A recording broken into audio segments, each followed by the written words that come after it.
be looking at national accounts. I know from the participants list that some of you are probably economists. You're probably already using a lot of national accounts data. Perhaps others of you are quite fresh to the subject, and therefore we're pitching this very much at a kind of introductory level. But every so often I'll dive into a bit of detail just to make it a little bit more interesting for you. I think as an opening remark, national accounts are an area of official statistics, of course, but they have the word accounts in the title. And the word accounts, for some of you, you'll be thinking about business accounts and that type of thing. And what we're talking about is compiling official statistics in an accounting framework. And that has important implications because not only do we have statistics, but we are combining together different kinds of data into an accounting framework. And that really is the day job of national accountants. And so we'll get into that in some detail a little on. Let's have a quick look at the structure of the presentation this afternoon. I noticed in the chat room that some of you are having problems hearing me, but also for others the sound seems to be quite good. So I think the sound is leaving us, but could you please check your speaker system to see if it's appearing to you? In terms of the structure of the session, we have the history of national accounts. It's always good to see what's going on in the past. We have compilation within Europe. We have the economic actors, who actually is interacting in the economy, and how do we describe them. We'll look at the core measures of national accounts: production, expenditure, and income. We'll be looking at how we record in flows and in stocks. A little bit about links to other types of data, such as financial data and balance of payments. And finally, we'll have a session talking about, the problems that national accounts face and the users face in interpreting the data. For example, GDP. What does it mean? What is it good for? What is it bad for? So this is basically the structure of the session this afternoon. So we'll go through step by step. As I said earlier, please feel free to actually ask questions through the chat. I will pause every few slides anyway and see exactly if you want to catch up with the chat. So let's have a look at history. Whoops, that's a little bit too far. Don't know what's going on here. Somebody wants me to go faster than I want. Let's have a look at the history of national accounts. Let's see exactly how these national accounts came about. And of course, many people in the past have had the idea of measuring something called the economy or economic activity. In fact, even in the 17th century, in England, in the UK, and also in France, there were people trying to make macro measures. So try to measure, for example, total trade, trying to measure total activity, and so on. However, it was only really in the 20th century that national accounts took off as a discipline. And in fact, one of the lead areas for that work was in the United States. With the Great Depression in the United States, there was a big push to have better macroeconomic data. You'll see on the slide the words New Deal. In the US, they were really focusing on investing strongly, running a deficit for government, and basically trying to kickstart the economy. But in order to decide if they were going in the right direction, if things were working right, they had to have good data. So, for example, Simon Kuznets, his name's on the slide, was very much involved, particularly on income. Then others got in on it. I mentioned Clark or Leontiev, and Vasily Leontiev in particular was interested in production. So already you had people who were interested in income, people who were more interested in production, but all of them shared a common goal to have macro data, to have data on the economy as a whole, not just on individuals, but reliable, large data. And of course, the macroeconomic framework for that very much came from Keynes and the economists working around him to start to describe the mechanics and the terminology of income, expenditure, production, and how they relate. Richard Stone and Ragnar Fish in particular were taking the economists' approach, and they were trying to make a kind of statistical work. But it's important to understand that most of the early national accountants were actually economists. They were designing statistics for their own purposes.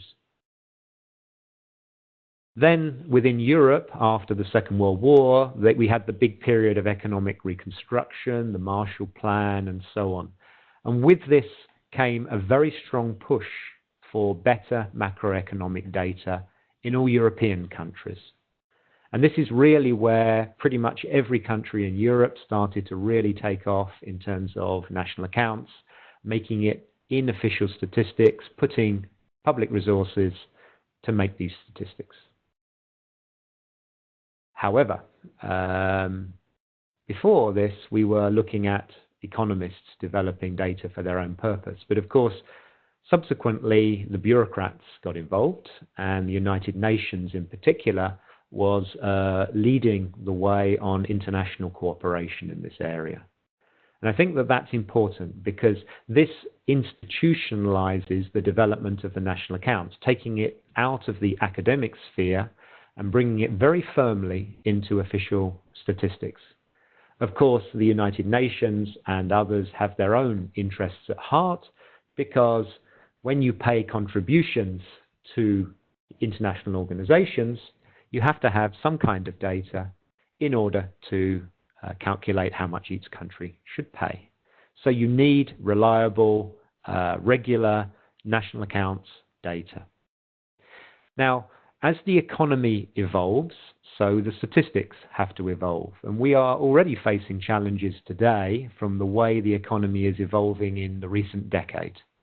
But over many years, from the 1950s onwards, the national account system very much developed to include services, which have become an increasingly large part of all our economies, and financial accounts, because as the banking system and the financial system has become deeper and more complex, you therefore have to be able to measure it in a better way and to explain it better. There was also a strong interest in the way in which the economy is growing or shrinking. And in order to look at that, you have to have a look at the way that prices are evolving. You have to remove the price impact from your national accounts data if you want to measure the growth in the economy. So again, national accountants had to develop the ways in which to deal with price changes in their accounts. And finally, as many practicing national accountants know, users want faster and faster data. And therefore, there's a pressure to produce the data more quickly, but also more regularly. What this means is a pressure to produce quarterly national accounts, and even in some countries, monthly national accounts. At the end of the day, what has happened is, at United Nations level, in cooperation with many other international institutions, we have developed something called the System of National Accounts. It's a big, thick book. The last version was from 2008. And basically, this sets out in great detail the way in which we create the national account system, that we measure the things within that system. And in principle, all countries in the world should apply these standards in compiling their national accounts. Let's have a closer look to Europe. Well, in Europe, we have developed national accounting rules, which are basically consistent with the worldwide rules in SNA 2008. And we have something called the ESA, European System of Accounts, and these are the rules. And these new rules were introduced from September of 2014. In Europe, the national accounts rules are a legal regulation, and what this means is that it can be legally enforced. Countries, members of the European Union, have to produce their national accounts in line with the law. Why did we do this? Well, we do it because national accounts data are used for administrative purposes. So there has to be a legal way of enforcing their compilation and their quality. For example, the excessive deficit procedure, this is fiscal policy. The European Union budget, a big proportion of the contributions are determined by the level of the gross national income, which is a national accounts measure, and also the eligibility of regions in Europe for structural funds. So basically, as we can see, we have set the scene of a background of rules that have developed over the last 80 years, let's say, and they are now very much worldwide and even legally binding in Europe. So that was probably the boring bit for you. In terms of practical compilation, of course, at least within the European Union, compilation of these national accounts is predominantly by the national statistical institutes, at least for the non-financial parts. An exception is actually the National Bank of Belgium. And Eurostat makes compulsory the transmission of data to us, which allows us to make European aggregates, allows us to publish the data from the countries, and basically sets minimum standards for the detail of the data that are available. And of course, there is a need for quality checks and for validating all these data. So these are kind of the background, but let's dive in to the overall structure of national accounts. Before I really dive in, let us pause to see whether there are any questions through the chat. I can see that 2 or 3 of you are still having some sound problems, but it seems as if the majority of you can hear me, which is good news. Let's carry on. So, what about these national accounts? What are we trying to do with these things? Well, we're trying to, as the slide says, we're trying to develop a representation of the enormous number of activities in an economy over a period of time. And if you're trying to squeeze trillions of activities, transactions, interactions into a set of statistics, you need quite a simple structure. You need something which actually puts together your data so you're not lost in detail. And you also need, at the back of your mind, a kind of thinking or a kind of pattern of compilation. And the way in which we conceive the national accounts is as follows. Production is the source of value. You have to produce in your economy to create a value. That value is then distributed to people. Sometimes it's through wages and salaries when you're employed, but sometimes it's through other mechanisms like interest and dividends and so on. And then that value is spent or it's saved. And if it's saved, it can be used for investing. So if you think about this very simple economic concept and then try to put some statistics around it, you can create a structure which actually has a very nice flow of information which users can appreciate. It's important at this point to be very clear about what happens with these financial instruments, what happens with cash and bonds and shares and all that type of stuff. Well, we see these financial instruments as mediums of exchange. So, for example, you go and you buy a coffee.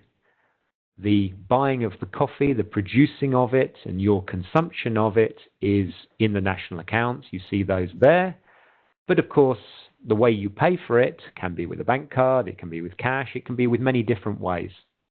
And so financial things are, in that context, just a way of allowing you to interact economically. You know, producing and consuming a coffee You're just using cash, for example, as a vehicle to make that happen. But of course, financial instruments also act as stores of wealth, notably for households, but also for others in the economy. So you own your bonds and your shares and everything else. So it's quite important to distinguish between interactions which are consumption, production, income, and so on, and the way in which those interactions are financed. We treat them in rather differently. We treat them in two different parts of the national accounts, and we try to kind of separate them to make sure that we know what's going on. Okay, so that's kind of the overall issue that we have. And let's advance, if we can, to some key features of the national accounts. When we're constructing these things, what do we actually have to think about? Well, first of all, national accounts are predominantly made for countries, so they're produced at national level. So you have to define your borders. Where does your national economy finish? Is it the physical borders around your country? But then what happens if you have foreign entities that are operating on your territory? How do you deal with that? So we have to define what are the limits of the economy. And this becomes particularly challenging in a globalized economy, when companies, large multinationals, are operating, for example, through the internet and have no physical presence at all in the economy. And we will come back to that later on in the presentation. The second issue is, who are the economic actors? So basically, who actually is interacting, and how do we describe them in a way that users can interpret and analyze? What are the nature of the transactions between these actors? What is production? What is consumption? What is investment? How do we define them? Now, as I said earlier, the national accounts is an accounting system. But just like for business accounts, you have profit and loss, you have certain key indicators that everybody looks at, because nobody wants to delve deeply into the data within the system. They want some nice, simple, easy to understand aggregates. And the national account system provides those. GDP is an aggregate measure. It's like a summary of what's going on. GNI, gross national income, is the same. And you can look across the accounts and you can find many of these aggregate measures which are useful for journalists, for headline indicators.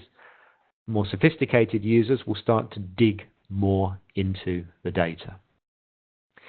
Another interesting feature of the national accounts is the national accounts tries a little bit to be neutral in terms of economic theory.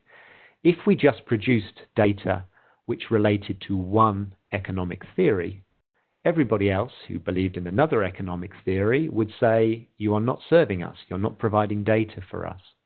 So we try to make the accounts as general as possible. So whatever school of economists you come from, you can still use the data to analyze according to your idea of how the economy functions. However, I'll give you an example here where we have to make choices. For example, the definition of income. If you have income, what is the nature of that income? For example, is it just the salaries that you earn and the interest on your bonds and things like this? So is it actually a kind of cash flow type of income? Or is it a broader kind of income, such as the increase in the price of your house? So we have to make our own judgment. We have to set the rules about how we define these things. Just in case you're interested, of course, we have a rather narrow definition of income in the national accounts. We don't believe that an increase in the price of the house that you own, you don't sell, but you own it, we don't believe that that house price increase is income, for example. So we take a view about how to define it. The last bullet point on this slide is probably the most important bullet point that you will see anywhere in the presentation. And that is, fundamentally, as I said at the start, national accounts is really an accounting system. It puts structure around data. And in order to compile your national accounts, you are taking data from hundreds, if not thousands, of different data sources. You don't just send out a survey and measure GDP directly from that. Oh no, you have to actually collect a lot of information. And much of this information is actually connected or collected through existing statistical systems, for example, business statistics or indeed social statistics. So what national accountants are doing is they're collecting together all these different sources and trying to use all these different sources to actually compile a consistent set of accounts. Now, that in fact is not at all an easy task, because different data sources come with different definitions. They come with gaps or overcounting. They come, in a sense, raw. And when you put these statistics together into a system, you start to realize that there are inconsistencies. But you want consistency. Let's take a simple example.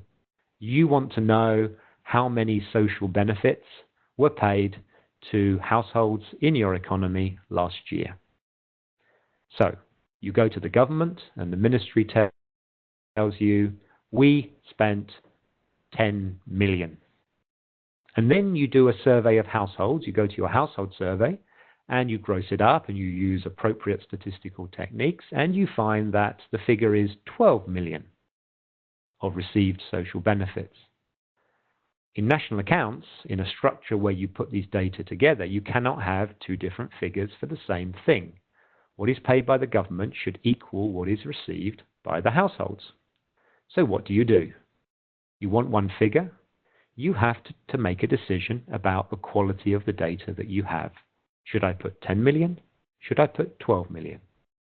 And eventually, you have to decide, and maybe you decide 10 million is the appropriate figure, because that figure is coming from audited government accounts, it is complete, and I have much more confidence in this figure than a survey-based figure. So in this case, you would put 10 million into your accounts for both ends of the transaction. Okay, but that's one example. You can think of thousands and thousands and thousands of examples where these inconsistencies have to be dealt with. And that's a national accountant's day job, is putting together all these sources into a way that you get consistent answers at the end. Similarly, of course, and I mentioned it here in terms of counterparts, this is where you have, for example, you go and you buy your coffee. And when you buy a coffee from a canteen, of course, there are actually 4 different things going on. The canteen is producing coffee, or restaurant services for you. You are consuming a coffee as a household, but you have to pay for the coffee. So you pay, for example, cash from your wallet, and the canteen is taking that cash and putting it into its bank account.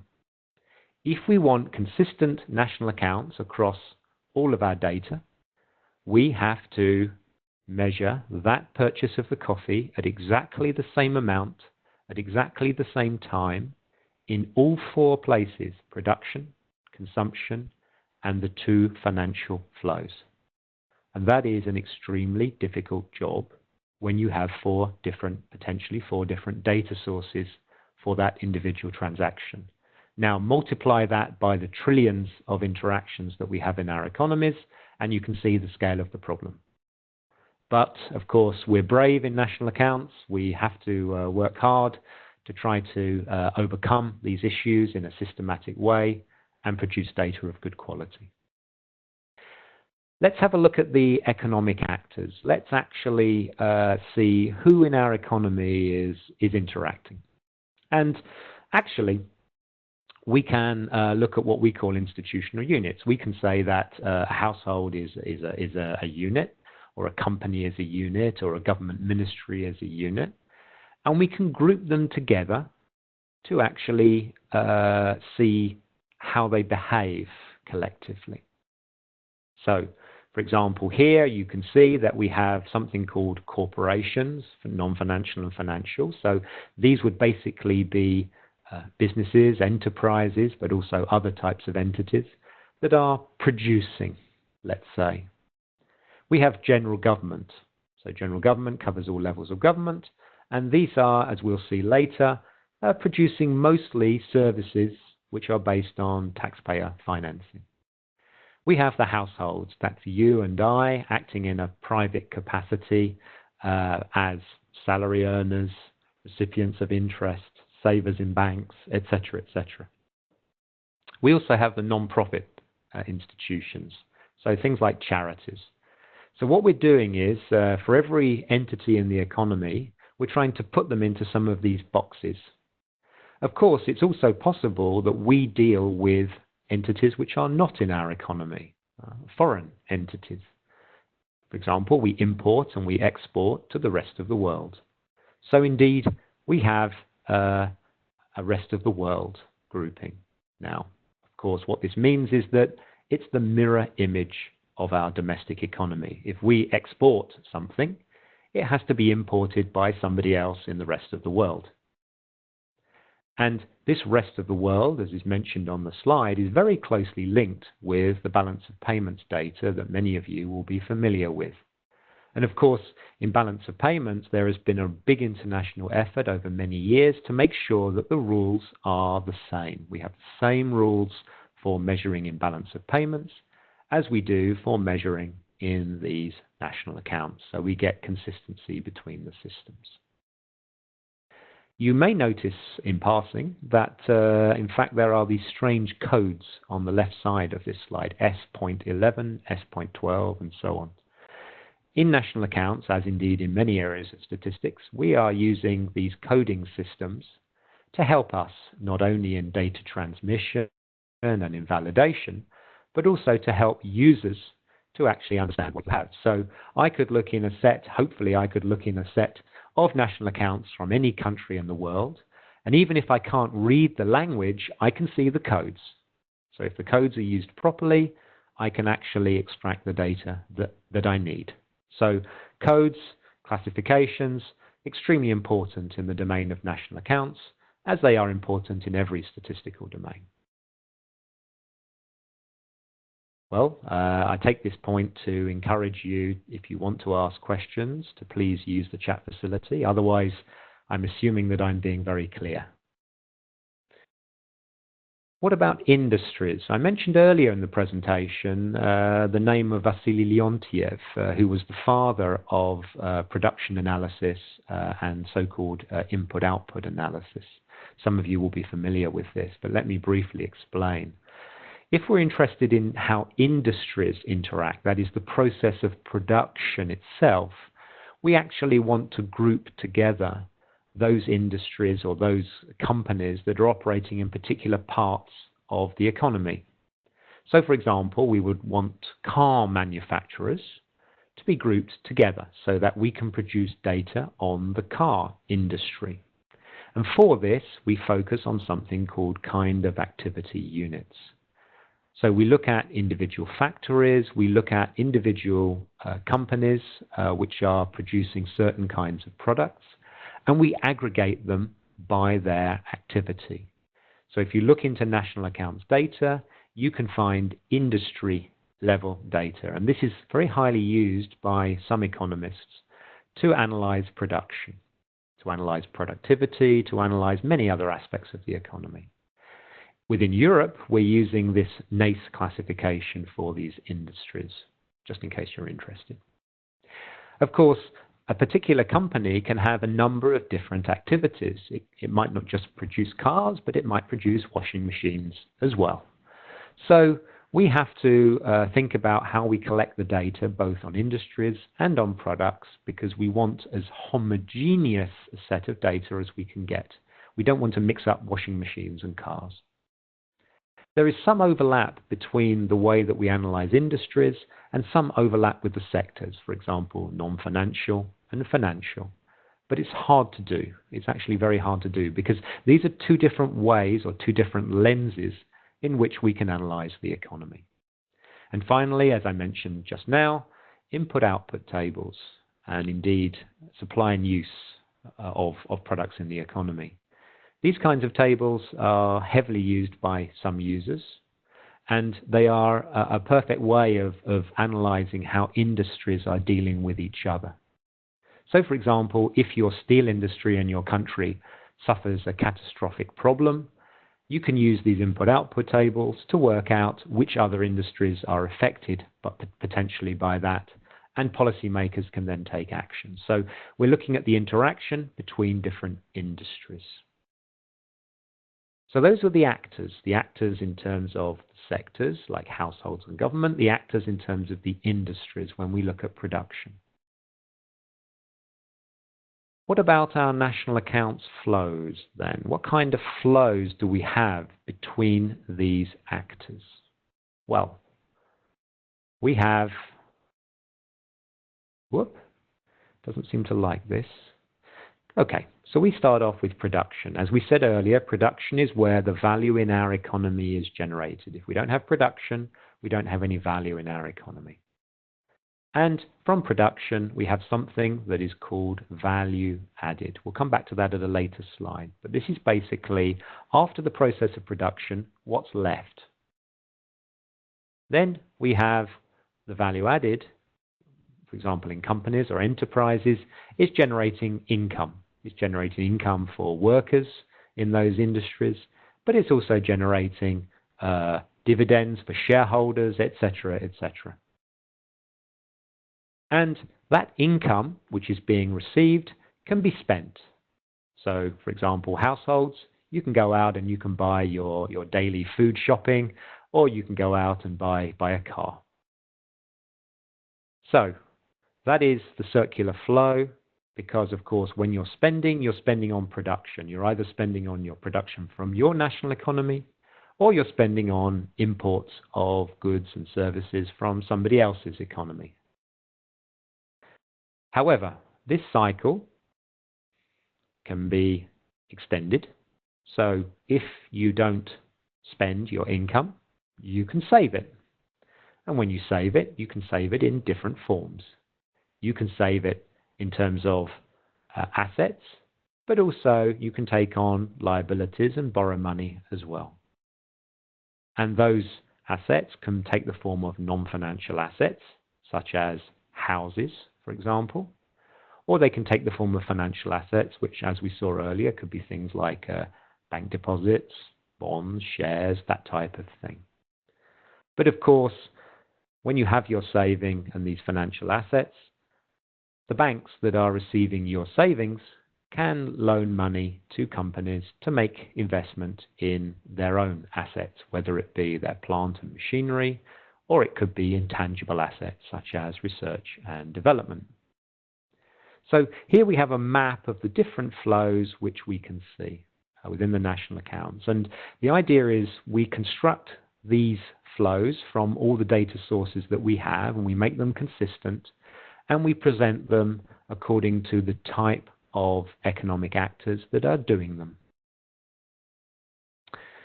Here's an interesting question for you. What is production?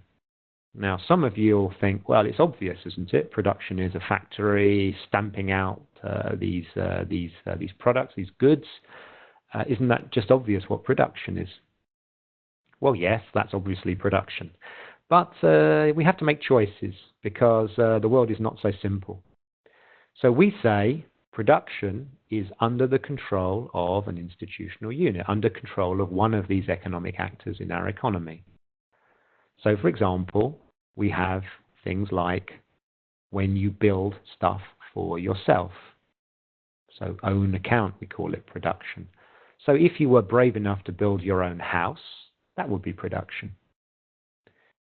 But what happens if you buy and own your own house, and yet in another economy, people tend to rent houses? That creates a bit of a problem, because in one economy you have all these rents, and these rents are being measured as production flow and so on. But in the other economy, people are sitting in their own houses. They don't have to pay rent. They don't have to pay anything. They just paid an enormous amount of money for their house at the start of their house, of their home owning. So indeed, we say, look, if you are occupying your own house, you're actually producing your own rental services. You're thinking that's really weird. because if you're producing your own rental services, you're not paying any cash to anybody. Well, yes, but in our national accounts, we are trying to be consistent. We're trying to say that it doesn't matter if your economy is based on homeowners or based on renters. We want to make sure that the level of your economic activity as is measured is comparable. And therefore, we want to introduce transactions for this, even if no cash is paid. It's a bit strange. We call it imputation. But it happens in a number of the areas of the accounts. There doesn't need to be a cash flow to record something. Also, we've got other examples that you can see. And I bring actually a very close eye on these illegal and hidden activities. We'll have a special discussion about that in a second. What's not in production? Well, what's not in production, there's one thing that is not really subject to much debate. Trees growing in a natural forest which are not under the control of anybody in nature, or fish in the open sea. We're not trying to measure this type of thing as production, and I think nobody would try to do that. The second exclusion, though, is quite controversial. Basically, what we're saying is that if households are producing services for themselves, such as cleaning, cooking, caring for children or elderly relatives, we don't include these as production.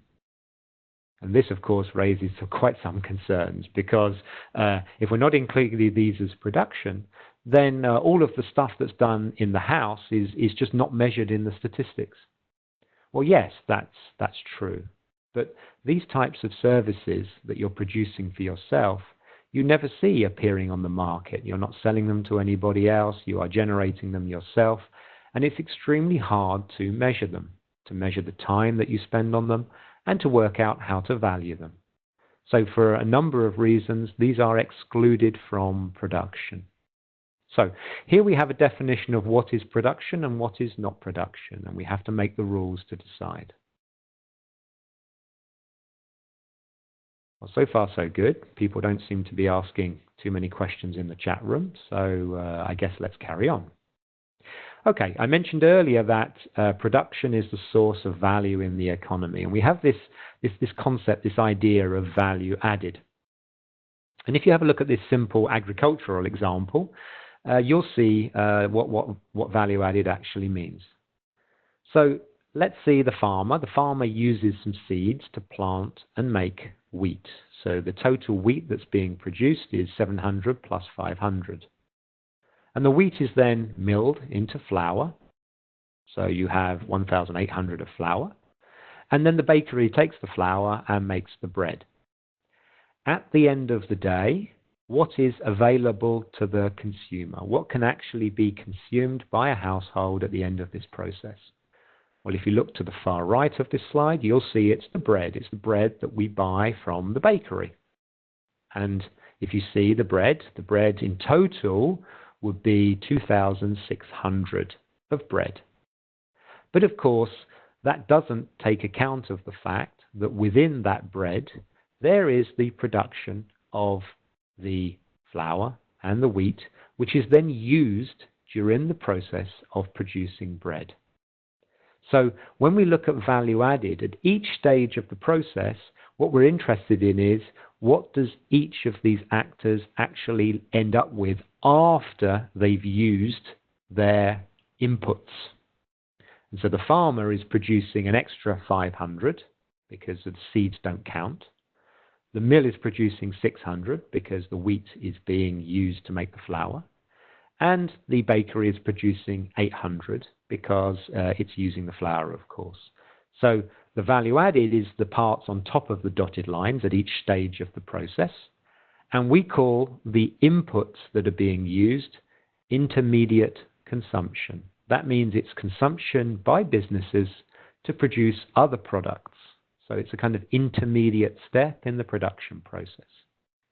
Now, from the national accounts, you can get data on total output, so you can actually realize how much the farmer produces in terms of wheat, how much the miller produces in terms of flour, and how much the bakery produces in terms of bread.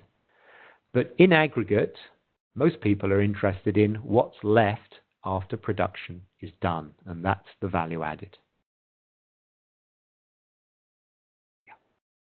So let's move on to the importance of valuation.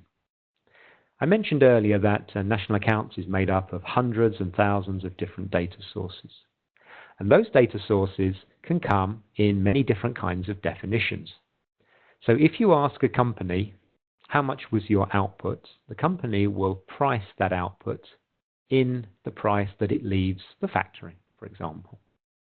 If you ask a household, someone who wanders into a supermarket, then they will give you the price in the supermarket. And we have to be very, very careful about prices. We don't want to mix them up because there are different prices around at different stages of production and consumption. And we want to make sure that we understand exactly how they work. So let's take a simple example. Let's take a bottle of wine.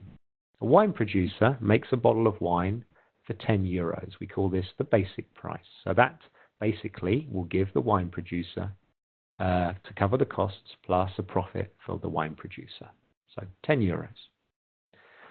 But then, of course, that bottle of wine is subject to an excise duty, a kind of tax from the government. It's subject to a 2 euro tax. And the bottle of wine has to be transported. It has to be transported from the wine producer to the wholesaler and from the wholesaler to the supermarket. So these transport costs add another 5 euros. But of course, the wholesaler and the retailer, they also have to cover their costs and make a profit. So they also have their margins. We call them trade margins.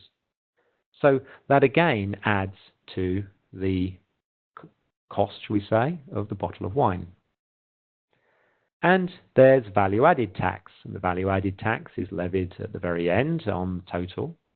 So that's 5 euros. So here we have the bottle of wine in the supermarket is 30 euros. And that's what it's purchased by someone who wanders into a supermarket and buys a bottle of wine. Quite an expensive bottle of wine, I would guess. But you can see that the wine producer sees that bottle of wine as valued at 10 euros. But you see that bottle of wine valued at 30 euros. And in between, you've got a whole bunch of things which increase the price. So whenever you're using national accounts data as a user, you need to be very clear on what valuation, what prices are being used. And when you are producing national accounts, you have to be very sure about what source data do you have and what are they going to be dealt with. We've just had a question from Canute about how are national accounts addressing global production chains. I'll have a slide on globalization in a second, so hopefully I'll be able to address that there. Then we move on from the importance of valuation, and we move on to GDP, gross domestic product. And this gross domestic product, let's say from production, in fact, is the sum of all the value added from all the industries. So in the wine case, it's the wine industry, plus the transport industry, plus the wholesale and the retail industries. All of them add value in the economy. And then, because we want to reflect taxes and subsidies that are put on products, we have to add the taxes and remove the subsidies. And this gives us gross domestic product, the sum of all the value added in the economy at market prices. So you remember in the last slide, this is the 30 euros for the bottle of wine.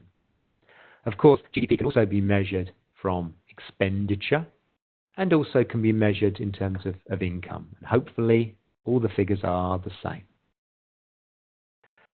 Some of you may be thinking about government. You may think, well, what does government produce? This was actually a big debate decades ago, because there were some who said, look, government doesn't produce anything. It just sucks in taxes and doesn't really do anything. Others said, look, government actually is producing services, health and education, public services. So we should certainly reflect these in the economy. And these days, of course, government can make up 50–60% of the economy, if you look at it. So we see that government is producing what we call these non-market services. They're not bought and sold on a market like private companies would do.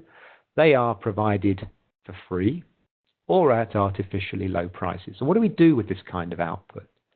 Well, the final conclusion has been government does produce output, which is good news for those of us who work in government. and the government is valued as the sum of the costs that go into producing it. So when we are producing our free health services, our free education services, we measure the wages and salaries, the compensation of the employees in these hospitals and schools. We measure their intermediate consumption, which, as we learned from the previous slide, is kind of the goods and services that are used up in producing stuff. And we measure the use of capital. We call it consumption of fixed capital. Most of you will know it by a better term, which is depreciation. So using up our buildings, using up our machines, using up our intellectual property in making these output. So government output is there. It's a big chunk of the economy. It's being measured as the sum of costs.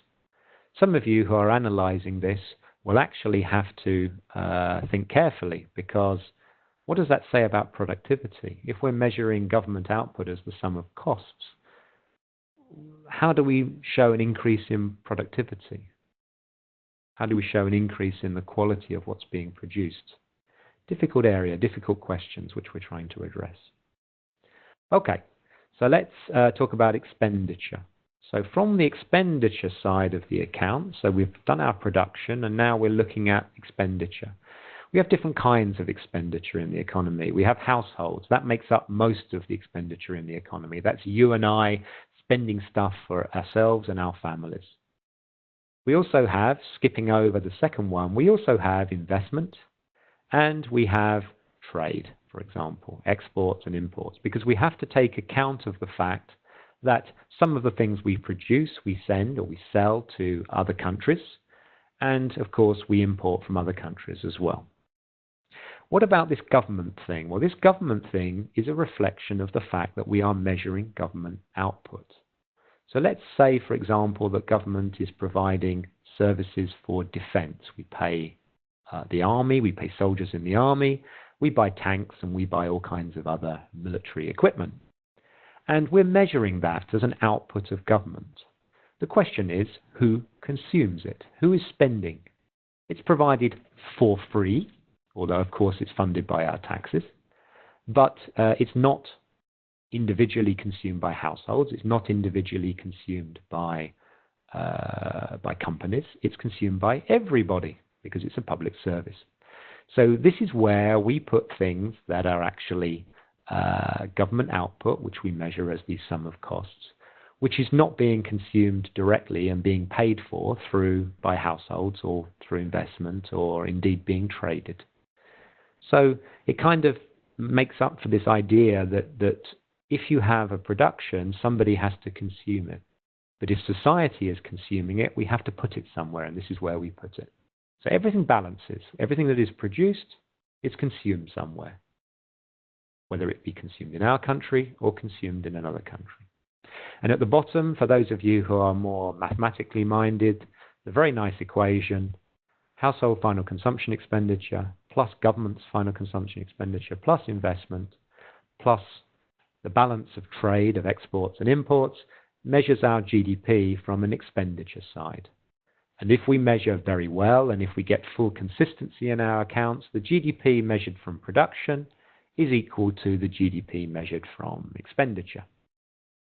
Well, okay, so that's production and expenditure. What will we see next? We will see income.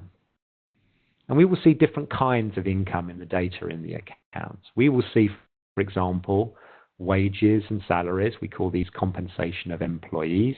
We have a lot of terminology in national accounts. We like to make up new words. And we also have something called mixed income. So if you are an entrepreneur, you own your own company, then you take money from that company. Sometimes you call it a salary. Sometimes you call it a dividend as the owner.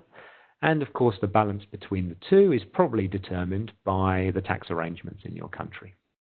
But put together, we call this mixed income. So that's really from working, you get the first category, compensation of employees and mixed income. We also have taxes and subsidies. Don't worry too much about that. But the next two categories are interesting. We have primary incomes. And these are incomes which are also derived, more or less, from the production process. Interest on the money that we put into a bank, because the bank is then using that money to lend on to other people, industries and households and so on. Dividends from the shares that we own. Rent, for example, if we own some land and we receive some rent on it. And our secondary incomes. And this is very important, the division between primary and secondary. Primary is coming implicitly from the production process or from owning financial or other assets. Secondary incomes is very much a question of redistribution in our economies. And government is heavily involved here, of course. That's the process of taxing people and then paying social benefits, for example, or paying grants, investment grants to companies. So once we've got the income from production, government then takes a chunk of that money as taxes and turns that money into redistributive flows like social benefits and so on. So we are very keen in our accounts to distinguish between what's happening in the kind of production area and what's happening in terms of redistribution and secondary incomes and so on. Okay, so whenever you look in national accounts data, you'll see the breakdown of the data into these categories. If you add up basically the balance of all of these categories, you end up with GDP from the income approach. GDP from the income approach should, of course, be equal to GDP from production and expenditure. You have to balance the whole system to be consistent. Okay, so we have taken a nice journey through production and consumption and income. These are the three pillars. We've been talking about flows, that is, what happens on a continuous basis throughout the year. But of course, within the national accounts, in the same way as business accounts, we have balance sheets. Balance sheets are stocks. So we take a point in time, for example, the end of the year, and we check to see how much you own and how much you owe, how much you have to pay to somebody else. And the flows that we observe during the year have to explain the changes in the stocks between the end of one period, say the end of the previous year, and the end of the current year. And the flows can be transactions. So they can be, for example, these production, consumption, investment, the type of transactions that we've seen. But of course, there are other possible reasons. For example, price changes. I mentioned earlier, we don't consider income to include price changes such as the value of your house changing. And in fact, that means that the value of your house, if you measure it at its current value, at its market price, is impacted by the movement in house prices generally. So we have to show these price changes somehow, and we call them revaluations. And there can be other reasons why balance sheets change. For example, tragic circumstances like an earthquake destroying a lot of dwellings and office buildings and so on. But I think the main point for you to grasp here is that the national accounts is made up of flows and also stocks. And if you have a full, complete, consistent system, you can actually have a very rich data source for analyzing. Some users will be more interested in flows, some users will be more interested in stocks, or indeed how they interact. So we've got flows, we've got balance sheets. So this was a walk through the flows and the balance sheets that we see in our national accounts. So as you can see, it's a big challenge to put these things together. So what are the kind of challenges that we face?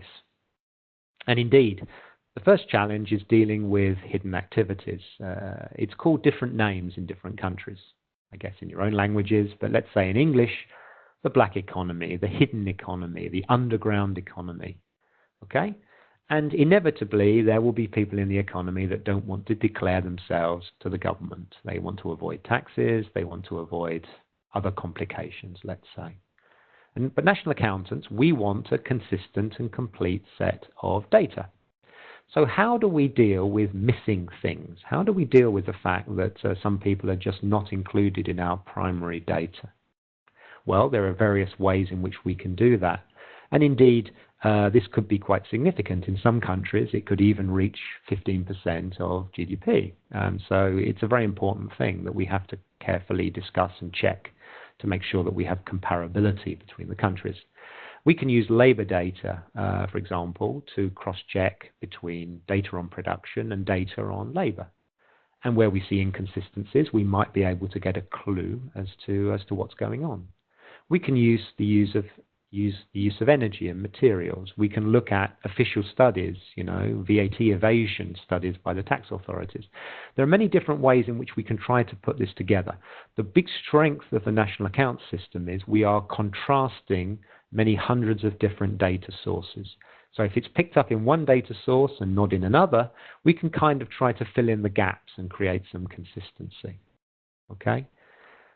At the same time, many people ask, well, what about these illegal activities? We have to sort of talk about smuggling and drugs and prostitution. This is very popular in the newspapers. They love to talk about statisticians having to make estimates for drugs. However, these activities are normally pretty small, but even if an activity is illegal, we still have to include it in our data. By including it in our data, we ensure consistency. So even if we can't observe the fact that somebody is producing drugs in the economy, we perhaps observe the fact that households are spending money. They have to spend cash on something. And if they buy drugs, well, we see the movements in their bank accounts. So, in effect, we can kind of put these data together. We may have to make a lot of estimation here, but we can kind of try at least to be as comprehensive as we can in our data. Now, this is where we come on to Knut's question about globalization, because as I said earlier, we are compiling national accounts for the national economies. So what happens when companies cross national borders? How do we deal with that? And in particular, these huge, largely American companies such as Amazon or Google or Apple. How are we going to deal with that? And Knut asked about these global production chains. What happens if one of these big companies is doing its research and development in one country, it's making its production in another country, and everything is very much spread out across the globe. And they use the internet, they use electronic and remote management systems to make this happen. Well, this is actually an extremely hot topic, and it's a hot topic because it has to involve cooperation between statisticians in different countries. These multinationals spread their activities. Sometimes they don't declare individual business accounts in each country. They just declare a worldwide account. It's hard to break them down. So we've actually published and we've prepared rules and procedures for dealing with that. So I think that the way in which we deal with these production chains is we look at who is in economic control of a product. If the head office is in complete control of a product, even if it's in another country, we should in principle allocate that product to the head office, because that's where the direction is coming. Okay? So in fact, I think that this is probably the biggest challenge that we face, is keeping a track of these things, and it involves cooperation between countries to try to make sure that we're being consistent, that we're not double counting, that we're attributing production and expenditure and income where actually the ownership is placed. It's not easy at all. Knut's also told us that the informal economy, of course, is very important in developing countries, and I completely agree. And in fact, it's in developing countries often where the quality of the data, the basic data sources that are available, is also very challenging. So this is a big area of technical assistance which is given to developing countries, is actually how to deal with their informal sector and how to actually measure it. What about the digital economy? This is also a hot topic. If you read a lot of economists' articles, they accuse us of, as in the national accounts profession, of completely mismeasuring. We're not capturing the digital economy. We're living in the past. And we have to look at that and try to address that concern. For example, what about these free digital services? You are sitting at home and you're looking at YouTube videos, and you do it entirely for free. Well, it's not entirely free, of course, because by looking at them, you're maybe looking at advertising. Maybe you're providing your data to these companies, and that data has a price and a value, which can then be used for advertising or other promotional purposes. But I think here there is this understanding that you get something for free. You get your YouTube video for free. Well, yes, you do. But because you're looking at advertising, that advertising enables somebody else to charge a higher price for their product. So these things are linked. You can't simply say, I look free YouTube videos, therefore I have to record something in the accounts. You have to look at the full picture. Why are these things free? Who's making money? Because someone is somewhere. And then the collaborative platforms, Airbnb and Uber, which allow, in effect, individual households, if you own a spare room or you own a spare apartment or you have your own car, to actually be producers. And this is simply expanding the production base. It allows households to become producers in their own right. And that creates, of course, a data issue. Can we measure all these thousands of households who are doing a little bit of Uber driving on the side? And this is an area where really we have to collaborate with these collaborative platforms in order to actually benefit from the centralized data that they may hold. And we're making contacts. We're trying to sort this out. But I think the main issue there is really about how we are dealing with data sources. How are we dealing with the phenomenon that more and more people can act as their own producers in their spare time? Price evolution, new products come. We have to be very aware of this. How do we deal with those in terms of price developments? It's not just an issue for national accountants, but also if you're trying to measure consumer price indices and other types of price indices. And data as a product. We have to include, and we do, measure databases as assets. We have to say that these databases are actually have strong value and increasing value. Why do we think some of these new companies are worth so much? Because of their access and their ability to actually use and commercialize data. And so we do have databases in our accounts. We do try to measure the services that are generated by the data industry more and more here. So there are big challenges here. We're trying to address them. I don't think we're at the end of the road for a number of them. But at the end of the day, the key question is, do they have a big impact on GDP? And for the ones that have so far been looked at, the answer is not huge. Not huge. It's not that we're missing a big chunk of economic activity in the way that we measure the accounts. But we shouldn't be complacent. Then let's look at another challenge, distributions.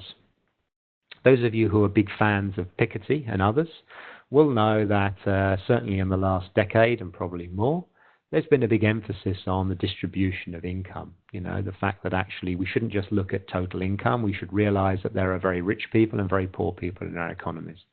And of course, these types of data in other areas of statistics have been available for a long time. But there is more and more pressure to break down the national accounts into distribution. How much are households spending, rich households spending, poor households spending, how much are they saving, and so on. And I think that, in fact, this is something which is being worked on. It is something where we try to look at the micro data, the household surveys, we try to look at the macro data, and we try to bring them together. We try to actually try to get some consistency between the two. It's a big challenge. It's a big area of work as well that's ongoing. Finally, and we're nearly at the end of my presentation. Once I reach the end of the presentation, I'll be asking you, if you want to ask any questions, to please put those questions into the chat room. So, what about GDP? Is it really a grossly distorted picture, as I think The Economist magazine called it a few years ago? Well, GDP is a very familiar aggregate. It's a very familiar thing that we see in the national press very regularly. If it goes up, everybody's happy. If it goes down, we're all crying. But of course, we have to understand, what does it mean? It is a traditional measure of production, expenditure, and income, as we've seen during this presentation. It's the net output of goods and services in the economy, let's say. It's not a measure of welfare.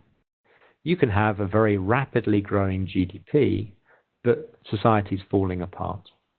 For example, environmental concerns, social concerns, and so on.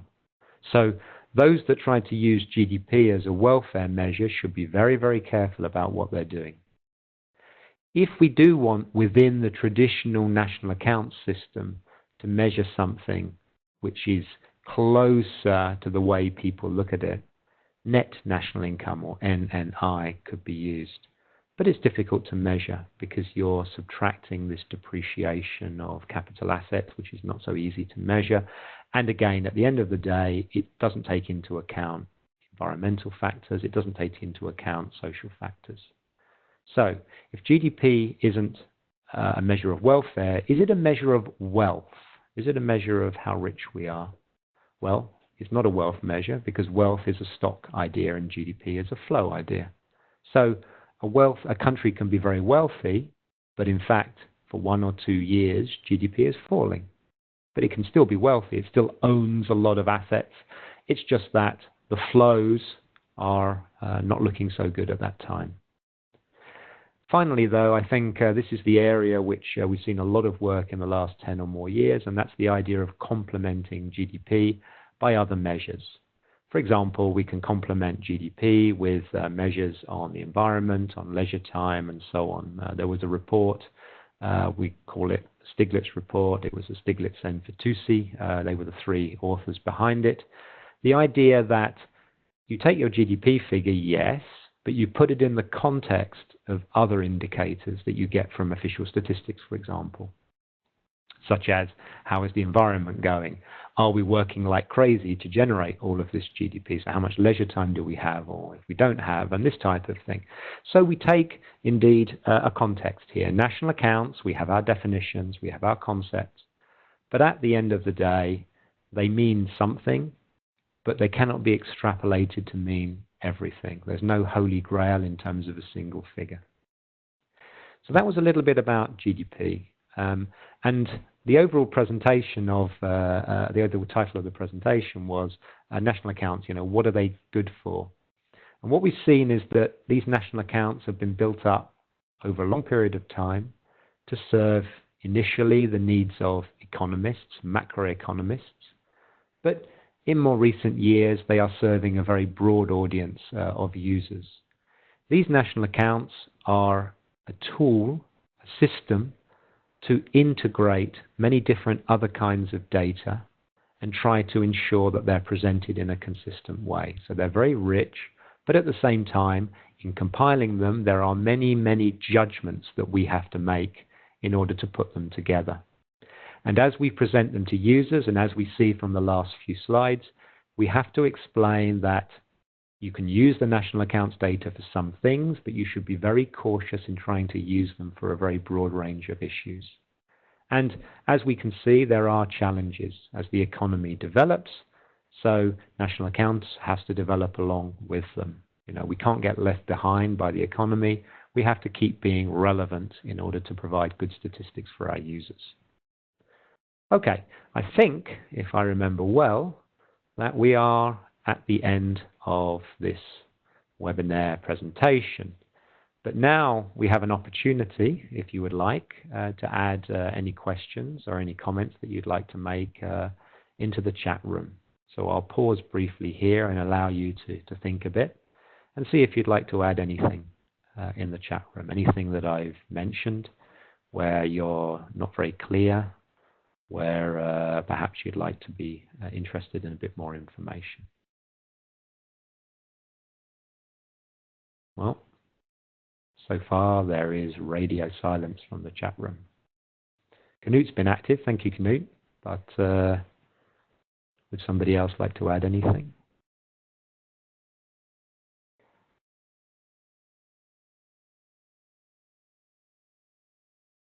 Okay, while you're thinking a little bit about that, I can also add a couple of other things which may be helpful to you.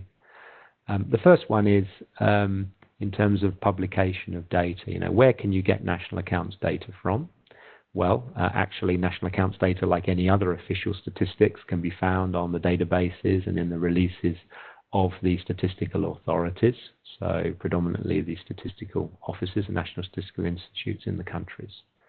And also, if you're interested in European data, you can come to the European website where we try to put together these data Okay, so Knut, thank you. And don't worry about hugging the floor because nobody else is taking to the disco floor right now. So by all means, say something about the extensions of national accounts. Well, let me go back to the slide here, the last slide here. And if you look at the last bullet, what we're talking about is complementing other measures. And national accounts, traditional national accounts, everybody thinks about GDP, they think about the traditional measures. But, you know, sometimes we want to actually extend the accounts. Sometimes what we want to do is we want to link our national accounts data, such as production, with environmental data. Now, in order to do that, we need to make further assumptions. For example, we might say, how do we value the environment? How do we value the damage to the environment that is taking place because of our activity?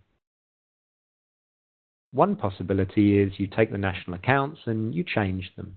You say, well, we're going to put in something for the environment and we'll change the definition here and the definition there, and GDP will mean something a bit different. That's one possible way of doing it. We don't tend to do it that way.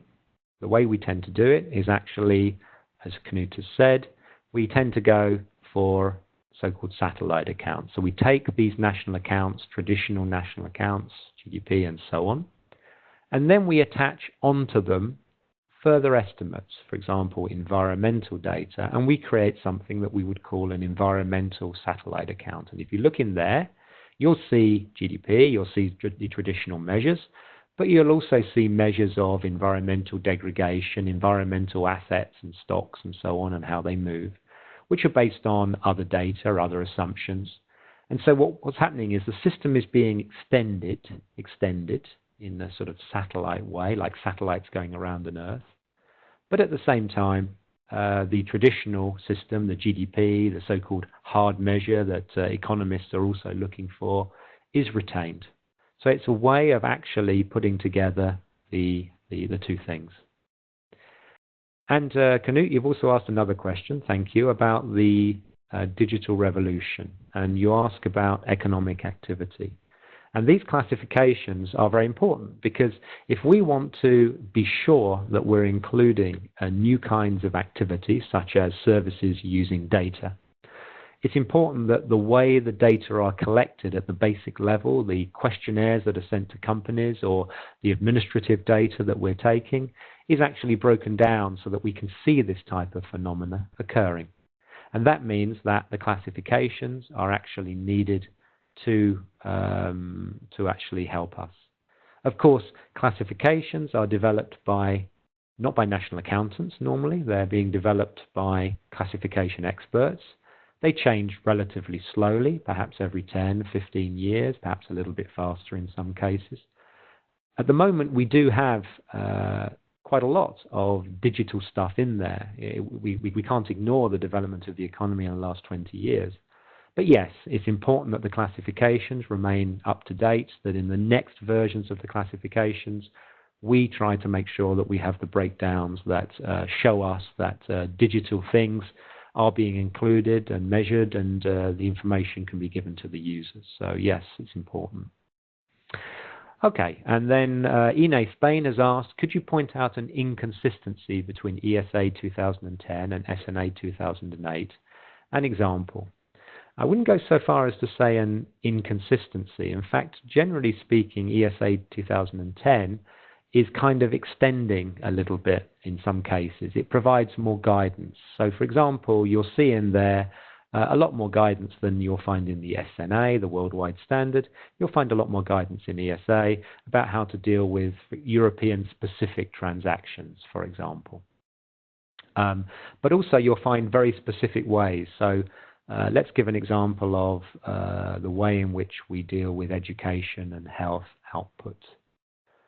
The SNA is recommending that there is quality adjustment in health and in education, which you should take account of. But the ESA is saying, look, actually, for health and education, you should certainly be measuring the output, but you should be making extra assumptions about the changes in the quality of that output. because we're not at a mature enough level that we can be sure that all of the EU member states can do this in a comparable and consistent way. So we've said in ESA 2010, please don't do it, or don't do it. However, there's a research ongoing, so who knows, in the next version of ESA, perhaps we'll be in a position to move forward. So you can see that in certain cases where we have to ensure the consistency and comparability within Europe, we have to give more advice on some European transactions. And also we have to take into account that where an area is not particularly mature, that we have to still ensure comparability between the European countries. So that may be an example of an inconsistency. Okay. I hope I've dealt with all of the points that have been raised in the chat room so far. I would say probably, given the time, it's a last opportunity for anybody to raise anything that they're interested in. And so far, I don't see anything coming in. So at this stage, I'd like to thank you very much for your attention. We have Knut. Okay, so let's say that I can reply to Knut.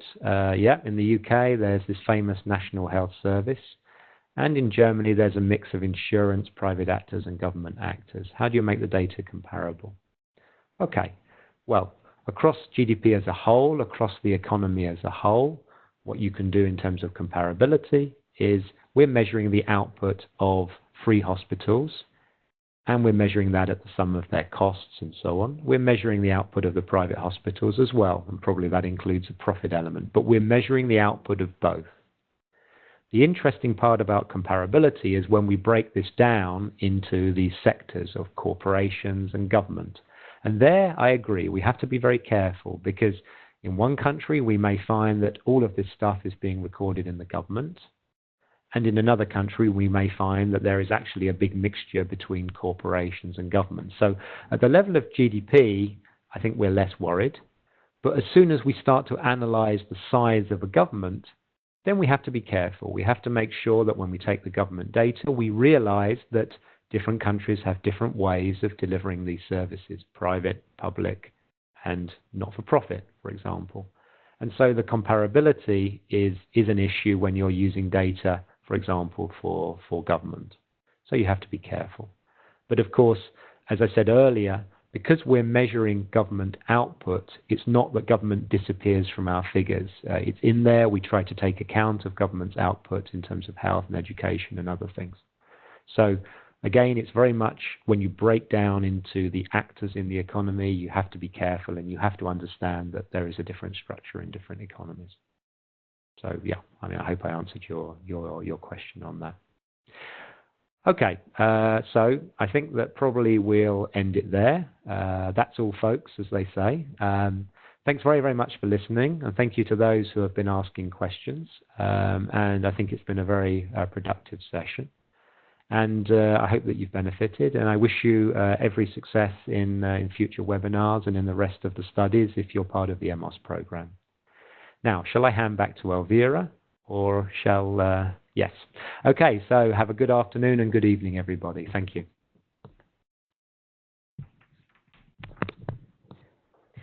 Okay, so thank you a big thank once again to John Verinder, Head of Unit for National Accounts Methodology and Indicators in Eurostat.